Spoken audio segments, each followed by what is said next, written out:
আসসালামু আলাইকুম গাইস। তো আমি আজকে আপনাদেরকে দেখাতে যাচ্ছি জাপানের পপুলার একটি ড্রোনের বক্স।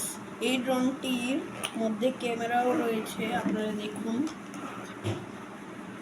আমার খালামণি জাপান থেকে এসেছিল, আজকে দুপুর 3টায় গিয়েছিলাম, এই 5টায় এসেছি। এই এয়ারপোর্টে এই গিফটগুলো আমাকে দিল, আমি তো অবাক। এই যে ক্যামেরা, তারপর রিমোট,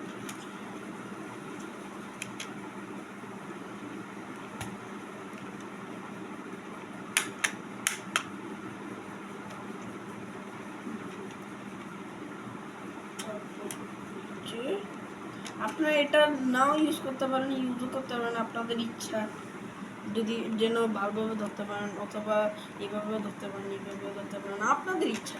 অনেক দূরের জিনিসও ভিডিও করতে পারবেন, অনেক ভালো কোয়ালিটির জাপানের।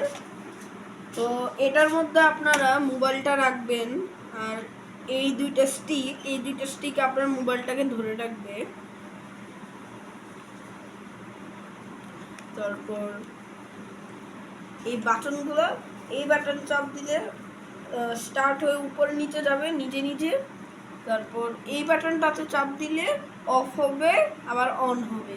তারপরে এই বাটন চাপ দিলে আমার রিমোটটা চাপ দেওয়া লাগবে না, নিজে নিচে সুন্দরভাবে চলে আসবে। তারপর এখানে দেখতে পাচ্ছেন এই ড্রোনের স্পিডটাকে এইভাবে বাড়ানো কমানো। তারপর এখানে আবার ক্যামেরাটাকে এদিকে ওইদিকে ঘোরানোর জন্য, আর এখানেও ক্যামেরাটাকে আবার কাছে দূরে করার জন্য। তারপর ড্রোনটা এখন দেখাচ্ছি।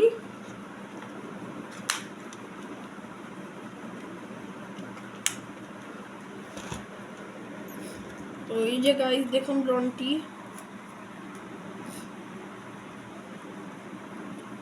এখানে এটি রয়েছে চার্জ দেওয়ার জন্য। এটি চার্জ থ্যাঙ্কস টু মাই মামা, he gives that to me and I am so happy.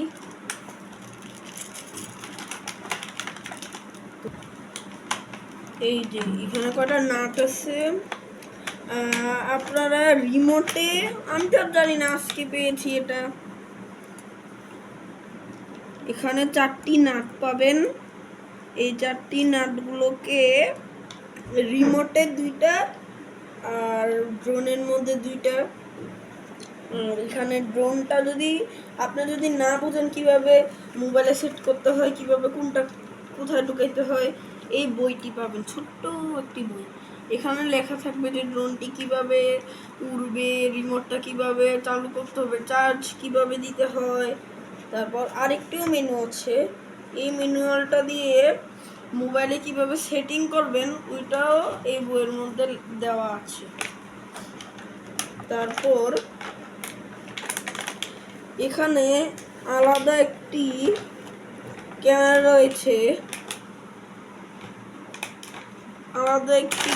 রয়েছে, এখানে। এটা আমার মনে হয় এটা এই রিমোটের কোথাও লাগতে পারে।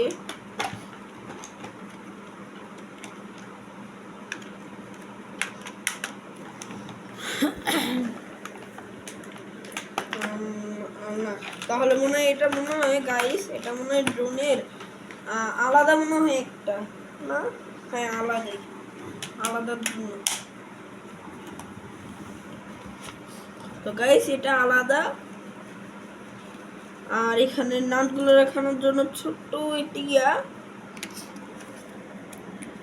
আর আপনারা যদি আপনাদের পাখাগুলো যদি নষ্ট হয়ে যায়, আপনারা এক্সট্রা পাখা পাবেন যদি নষ্ট হয় আর কি।